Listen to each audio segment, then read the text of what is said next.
Musical talent has long run in the veins of viral country sensation Makenzie Phipps. Following in the footsteps of her songwriting uncle, country music songwriter Ron Simons, Phipps has long been known as the little girl with the big voice in her home state of Virginia. But it is that talented little girl that has grown into a young woman whose talents shine brighter with each and every song she puts out.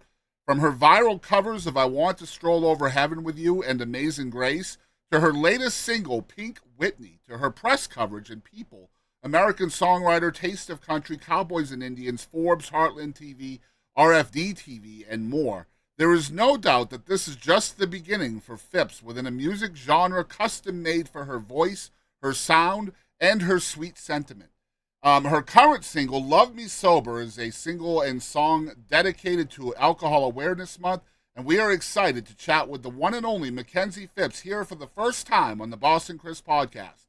Let's get into it. It's time to jive.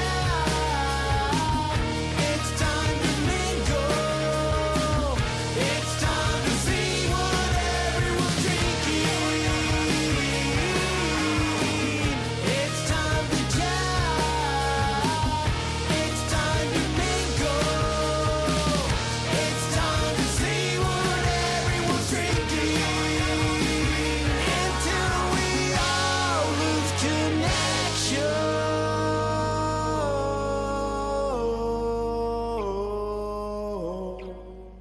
Hey y'all, it's Megan Barker. Thanks for tuning in to the Boston Chris Show.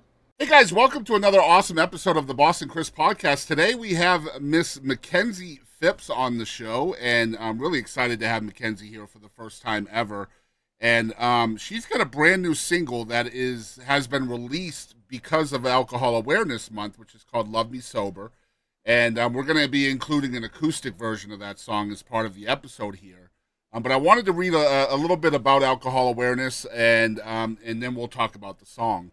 Between 2015 and 2019, excessive alcohol use was a major contributor to preventable deaths in the U.S., with the alcohol-related disease impact application estimating over 178,000 deaths annually. That's approximately 120,000 males and 59,000 females.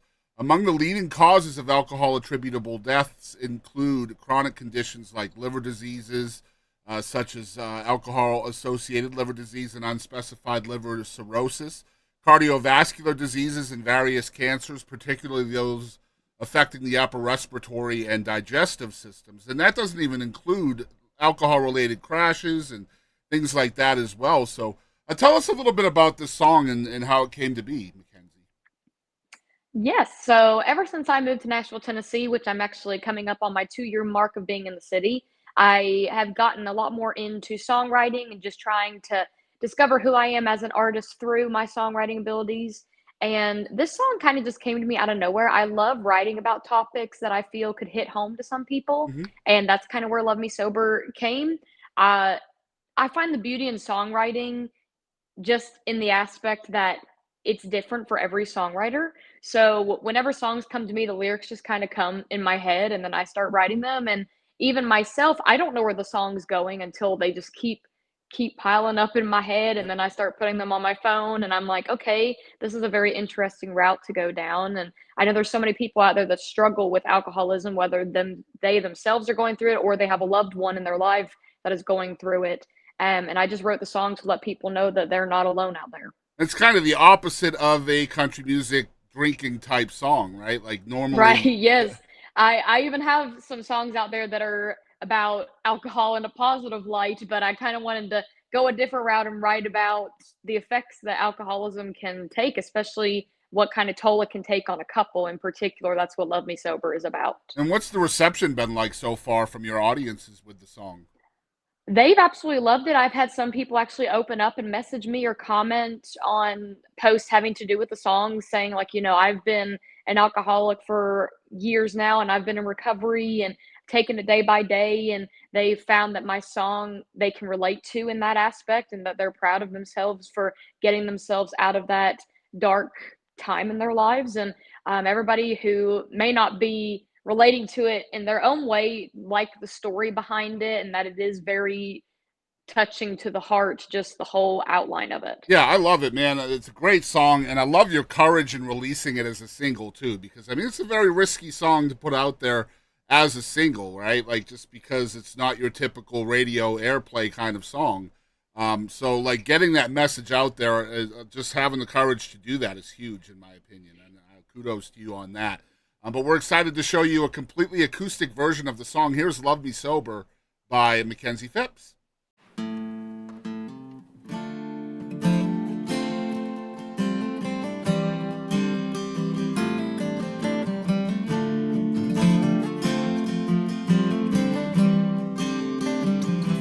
She's been waiting on him to pull in the drive, wondering what's to come. He's been at the bar since quarter night, down in coke and rums. He's broke her heart, she's put back together, time and time again. He finally walks through the front door. She asks, where the hell have you been? She says, I wish I was your bourbon glass, I'd be close to your fingertips. And I wish I was a cigarette, 'cause I'd be finally near your lips. We've cussed and fought for so long, but there's no saving what's over. I just never understood how hard it was for you to love me sober. He always comes in swearing up and down that tonight was the last time. But then the next day he's up and leaving town, buying booze on his last old dime. She runs back into the bedroom, packing up all her things. He says to her, I love you, and I promise you I could change. Says, I wish I was your bourbon glass, I'd be close to your fingertips. And I wish I was a cigarette, 'cause I'd be finally near your lips. We've cussed and fought for so long, but there's no saving what's over. I just never understood how hard it was for you to love me sober. Yeah. She tells him all that time and effort just to get thrown down the drain. I can't keep sitting here just to get her when I know you ain't gonna change. She says, I wish I was your bourbon glass, I'd be close to your fingertips. Wish I was a cigarette, I'd be finally near your lips. We've cussed and fought for so long, and there's no saving what's over. I just never understood how hard it was. I guess I'll never understand how hard it was for you to love me sober. For you to love me sober.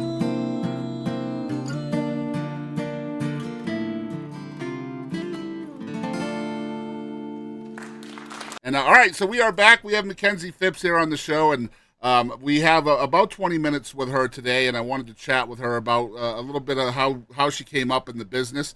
I understand that you have songwriting in the family with your uncle, Ron Simons. So was that kind of a big influence on you as a youngster? Yes, so one thing I hate is that unfortunately my uncle, he is with the good Lord now. And when I was a little girl growing up, I was around him throughout my childhood. He actually lived in Maryland primarily, and then he would come back to Virginia every now and then to visit with family. So when he would come back and visit, I was really young at the time, but he was actually one of the very first people in my life that knew I had a gift for singing on more of a serious manner. I mean, Yeah. there's plenty of people out there that have children and they sing for fun and that kind of thing, but to him, he always knew that my singing was just kind of different, especially at a young age. My mom used to always talk about, he would come up to her whenever I'd just be singing in my mama's living room and be like, that girl can sing. Yeah. Like, it wasn't just like, oh, she can carry a tune. Like, he was always very adamant to my mother and my mama about I had a gift that the good Lord gave me, that I could sing, and that there was something different and unique about my voice. And he was such an incredible songwriter. He's written so many different songs for so many different artists. And I wish I could have picked his brain a little bit more, because at the time, especially when he did pass, I was still relatively new at writing songs. Mhm. He had kind of passed in my early teenage years, but I wish I could have asked him more about how he came up with writing songs and everything like that. He was a fantastic singer, musician as well. So I every now and then will revisit some of his songs when I was a little girl that my mom had showed me that he had done, and he was just so talented. And I think that's definitely where I get a lot of my music gene from, was definitely him, as well as his brothers. They were all very much involved in music, but he was definitely more on the professional side Well, involved having with that it. validation as a young artist too is probably huge, right? When you've got this professional singer songwriter in your family that's saying, "Hey, this young lady has something," that can be quite validating. I mean, you started at what, 14, performing and writing and all of this stuff. So, I imagine that was hugely, hugely big on your confidence at that time, right? Yes, it was to a certain extent, but I did struggle a lot, especially in my younger teenage years, with confidence and just self-worth, I Right. guess you could say, Yeah. because I started singing at a very young age when I was 4, and I got started singing in church, and then I learned piano when I was 10, Wow. and then fast forward to 14, that's when I started doing my own shows out in public, and I really didn't have a ton of confidence with doing shows because I was just so young, Yep. and you're kind of at that awkward stage in your life where you're like, "Oh, I'm just kinda shy for no apparent reason," that kind of thing.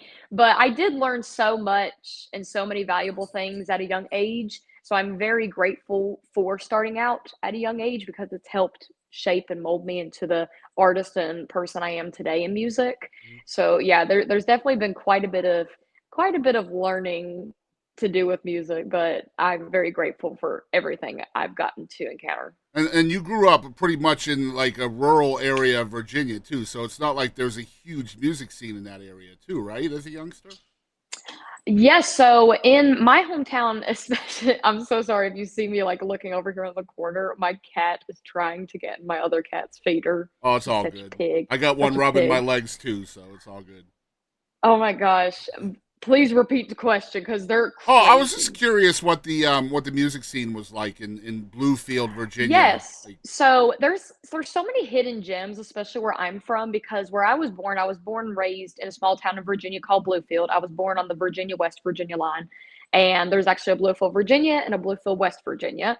But I like to refer to us being in the sticks. We're in Southwest Virginia. A lot of people I encounter in Virginia, they're kind of up north or in the middle of the state, but I was way down south. And I have encountered so many different musicians, even some that I've not encountered. I know they're out there. They're just hidden. They love being in the backwoods. They love being in like their little house or cabin or wherever they are in the woods, and they love playing. But there's so many incredible musicians that do enjoy playing out in public, and there's such a variety of genres as well. I mean, yeah, you do have kind of quite a bit of country, bluegrass, Americana, folk, that kind of thing. I mean, there was even their own genre, which I call Appalachia style music, Right. right? Which is Yes, kind of blowing up absolutely. today. Were you kind of influenced by that as well, being from that area? I was to a certain extent. I loved all different genres of music. I mean, my playlist can go from Adele to Avril Yeah. Lavigne to Miranda Lambert to even Broadway musicals. I mean, I love all different spectrums of music. And I did have quite a bit of people when I just started doing music say that I would have fit very well into the bluegrass Americana vibe just with the yodel in my voice. Yeah. But I just really didn't resonate with it as much as I did with country. Yeah, I gotcha. Yeah, there's just like Sierra Farrell is one today that's really making what I call Appalachia style music huge, and Right, I've always been a absolutely. huge fan of it, and that's why like I'm a huge fan of Sierra's and what she's doing, and I love to see all the copycats. I know copycatting is not great as if you're an artist, but I love it. It's my style of Hey, music. So She's absolutely incredible. I kind of refer to her as like a nowadays Janis Joplin. Like Yeah, her yeah. vibe. I even saw her do a snippet Or of Me and backwoods Bob and the Janis, Bee. like backwoods Janis Yes. Joplin. Yeah. Like she's absolutely incredible. She's got such a unique tone to Hmm. her voice. And she's from your part of the world. Like I think she's Mhm. from like southeast Kentucky or something like that, out in the Appalachians. Yes. Yeah, so it was exciting to have you on today. Just a few more. Is there anything in the music business, because you're still a young artist, is there anything in the music business that you find not to be fun? Oh, that's a good question. So I kind of put that hand in hand because I do have quite a bit of people ask me, pros and Hmm. cons of today's time with the music industry. And then I always say I kind of wish I was born in the era of like Loretta, Patsy, Tammy Wynette, all of them, because back in the day, we didn't have social media, we didn't have streaming, we didn't have anything in the digital realm. Like you just had confidence if you could sing, carry a tune, that kind of stuff. You go to all these radio stations and you're like, here's my record. I want you to play my song and we're going to talk. And I Hmm. felt like I would have very much done so good in that era because I'm such a social butterfly and I love talking to people and just sharing what I have to offer when it comes to my music. So I do feel like definitely in a sense that a downside could be that we live in such a digital Yeah. world, I find but that also it's funny a because you've plus. gone viral several times as well. So, Yes, but it is also a plus yeah. because so many people from all over the world who are not in my area, whether they're not in Tennessee or they're not even in the United States, they can search Hmm. for my music and be able to find me anywhere. So it's kind of got its pros and cons. It's Yeah, like that it's like a connectability. Because, yeah, I balance. imagine people in Belgium in the 60s had no idea who Patsy Cline is. But, like, Yes, no, exactly. I So, guarantee you they do now, right? Because of that, mhm, absolutely. that is definitely a pro of how we live today. I think like a major con is just the overwhelming saturation of music, right? Like you have to go through so Yes. much to find what you like, I feel. And like you're at the mercy of the algorithm at all times, right? Absolutely, that Yep. is 100% true. I do feel that some days. I've talked to different artists about that as well, just on the aspect of everything being digital and social Mhm. media driven. And you're like, I could post a video that I pour my heart and soul into a song and it could get a couple hundred views, Yeah. or I could film a video of my cat trying to get in my other cat's feeder like they were just doing, and it could get like Yeah, that's what will go a viral. million That's views. what will go It could viral. get a I million know. views. Yep. So I will never be able to understand the algorithm. I just put up my content, and if it's supposed to be seen by millions of people, so be it. If Mhm. not, that's cool too. Yeah. I'm doing what I love. And you're doing it both ways anyway, right? Like you're doing it viral, but you're also doing it in traditional ways where you're, doing radio tours and doing the interviews scene and all of that stuff. So I mean, you're doing it both ways anyway. So you're doing it right. What on the other side of the coin? What are some things you enjoy doing outside of music? Well, I love spending time with my cats, even though they're being absolutely terrible. For those that just heard that little meow, they're chasing each other. I should have put them up. For those that typically watch my interviews, I usually have to put my boy cat Jared in a closet. That sounds terrible, Oh, but he meows so much. He's just crazy. so But other than that, I love animals. I love cooking. I love baking. I love hanging out with friends and family and everything like that. But music is definitely who I am, and it's what my life revolves around. So it just kind of depends on what day, what I'm doing. yeah. So we have a cat named Noodle, and I swear to God, Noodle thinks she's a human. So like every time my wife comes in with food or whatever, that cat is literally face to face with my wife. Like, what do you got there, Mom? What do you got there? It's crazy. Yeah, that's definitely how Jared is. Yeah. I wanted to ask you about my favorite song of yours, which is "Pick Your Poison," which is kind of again kind of alcohol related in a way. If you listen to the lyrics, tell us a story about this song as well. I'd love to hear it. Yes, so when I came up with Pick Your Poison, again, another song that just came up out of nowhere, and I had so much fun writing this song. It came to me pretty much within a day, and I started adding music to it once I kind of had all of the lyrics pretty much written, And I just kind of wanted to have a sassy, upbeat country song. Mhm. So that's kind of where that came into the mix. And this is actually one of the very first songs I had written that was not based on personal It's experience. very I have Reba. had, It's very Reba to me. Like, well, thank you. yeah, I yeah. very much appreciate that. I used to, when I started out songwriting, I used to kind of write more on self. Like I would write on things that I have encountered personally. But I Perspective was like, based, well, essentially. Yeah. yes, exactly, and I wanted to kinda get out of that, so that's kinda where Pick Your Poison came about. I have had some people ask me if it was based on a true story, and I'm like, "No, thank God, it's not." But, I was very proud of this song, and I'm actually very proud that this song is my most streamed song on Yeah. Spotify. It has oh, it's near 500,000 streams, Yeah. and I'm so proud of that, especially as an independent artist, stream numbers mean the world to us. It's a great song. I love the song. And in fact, like before Scott had told me about possibly doing an interview with you, that's the song I knew you from prior to the interview being a thing. So I was pretty excited about having you on just based on that song. Really excited to have Makenzie here again. The single is Love Me Sober. Make sure you guys are requesting that everywhere. You can stream it, wherever you stream your music. You can go to her webpage as well to buy a copy of the song. And last thing I really wanted to chat with you about before I get into some smaller segments is you being such an advocate for animal shelters, which I just absolutely love. And I wanted to hear you talk about this a little bit. Why animals? What's so important about this to you? As long as I have been on this earth, I have loved animals. Like, I've always loved dogs, I've always loved cats. If I can pet it, I will pet it. Hmm. But, I got involved in shelter work actually when I was still living out in Virginia. I used to volunteer at a local animal shelter out in West Virginia, and I had gotten so involved with one animal in particular. We were raising money for him because he had no ability in his back legs. They found him as a stray, and you could tell that he was in a very terrible situation. We don't know what he had been through, but you could tell it wasn't something good. Yeah. And I had used my music to kind of put a little fundraiser. Well, I was asked to come out for a fundraiser event they were having, and I came out and played, and we were raising money for him. And we had raised quite a bit of funds, and we were getting him into physical therapy treatment, laser treatment. We were trying to save up to get him a little wheelchair, and everything was going good. And then it just kind of like we reached that peak, and it just kind of went downhill from there. And unfortunately, he was just deteriorating. They felt that he may have been also struggling with cancer. And we just had to really assess his quality of life. And at that point, he was starting to suffer. So unfortunately, we did have to lay him to rest. It was like a week or two before Christmas back in 2021.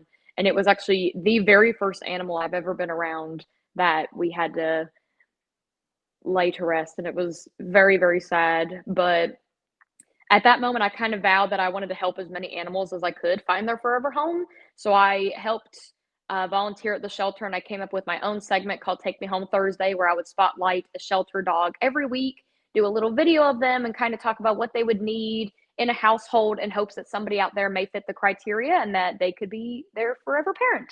And I was able to get over 30 animals adopted Wow. within that year at the shelter.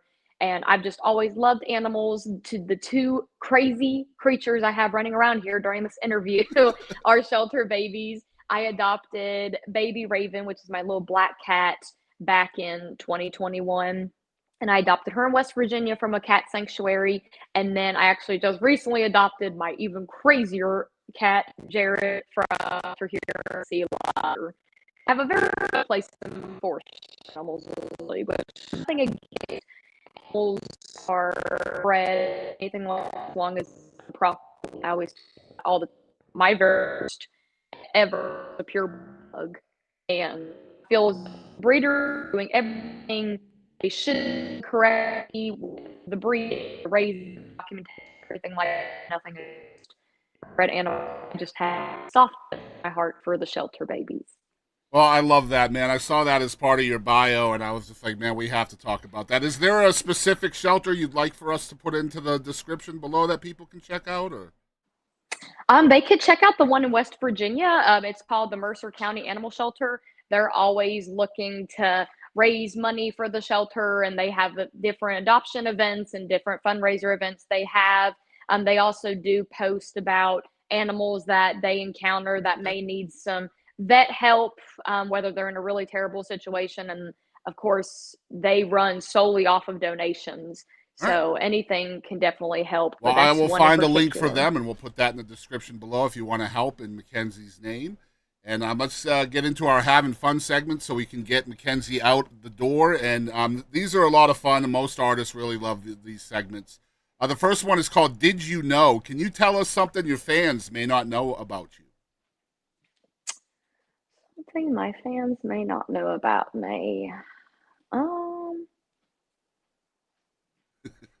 I have two different ears, but a lot of people don't know that. 2 different ears. I have two different ears. So I was born with my mom and my dad's ear, believe it or not. And Okay. people think I'm crazy when I tell them that, but I will go ahead and show.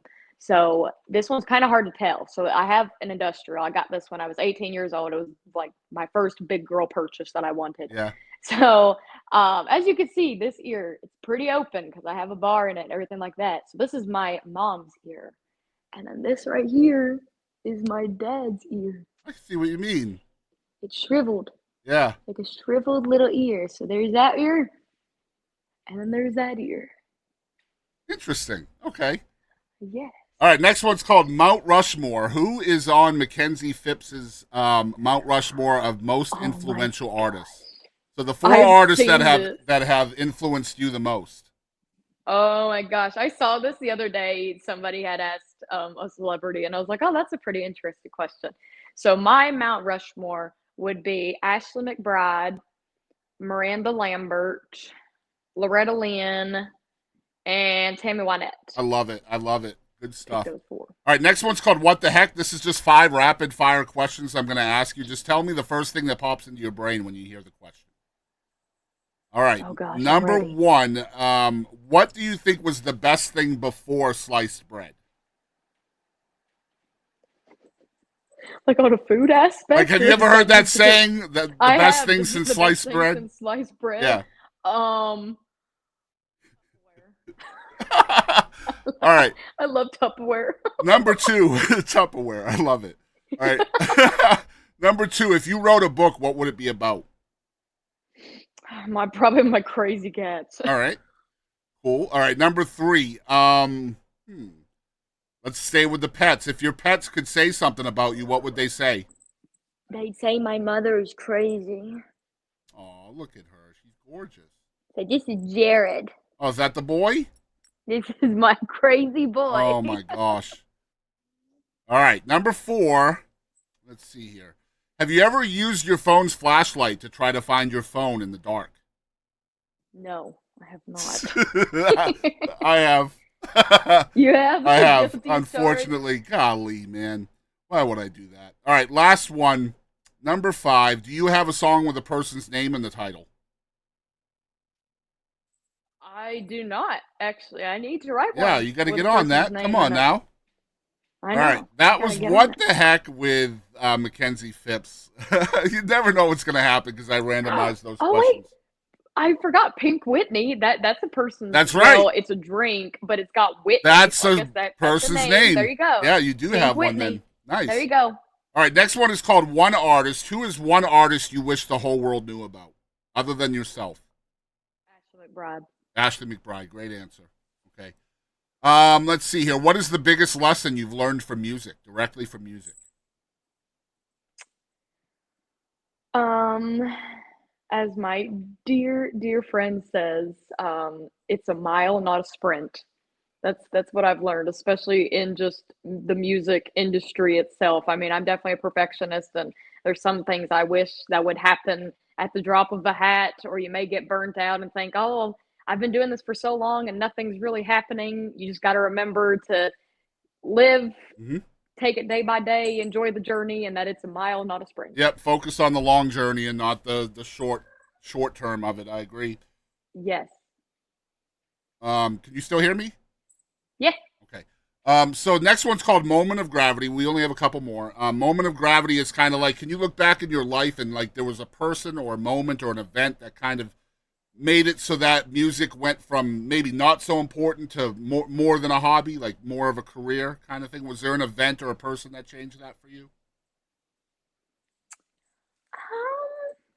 Maybe just starting my first ever band. When I first started doing my own shows, it was just me as a solo act, and I then had formed my first ever band, and it had very seasoned musicians in it. I was actually the youngest in my band, and I was around all these insanely talented guys, and that's kind of what altered my brain a little bit of being like, oh wow, like this is serious, and I'm having a lot of Just when you had more talent around you, essentially, right?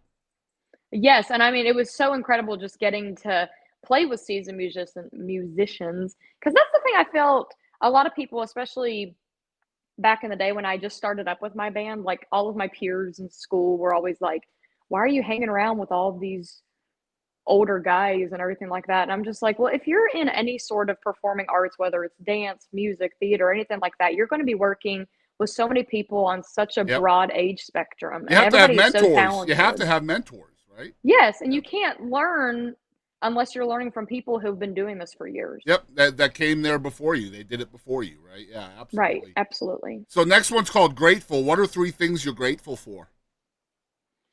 I am grateful for my ability to sing. I'm grateful for the good Lord for giving me health and blessing me. And I'm grateful for all of my friends and family out there that have supported me in anything that I do. Love it. And last one, who is Makenzie Phipps? I'm a good old fashioned, down to earth country girl. What you see is what you get. And if y'all want to follow my musical journey, I'm available on all social media platforms. And I'd love for each and every one of you to follow me. That way our paths can meet out there. Yes, and I'm going to let everybody know where they can do that. It is MakenziePhipps.com. I'm going to spell that out because Makenzie is spelled differently for a lot of different folks. So it is Makenzie, and Phipps is with 2 P's, PHIPPS.com. Make sure you go there. It's a great website. You can get her merch there. You can find out where she's playing. You can find out all her social medias. I'm going to kind of go through her social medias. The one you guys can see on your screen, that is her Facebook which is at Makenzie L. Phipps. Her TikTok is Makenzie Phipps Music. Her Instagram is also Makenzie Phipps Music. YouTube is Makenzie Phipps. And I think that's it. Apple is with a dash in the middle, Makenzie Phipps. You guys make sure you're following along with everything Makenzie has going on. And again, thanks for your time today, girl. Well, thank you so much for speaking with me. It's been so much fun. And don't forget, guys, "Love Me Sober" is the brand new single. You guys make sure you're spinning that, and that is to raise awareness for Alcohol Awareness Month, which was April. I know we're late on this. We did the best we could. I was glad to have you on either way. Well, thank you so much for taking the time out of your busy schedule to speak with me. It was definitely a pleasure. Hey, this is Marla Cannon Goodman, and thank you for tuning in to the Boston Chris Show.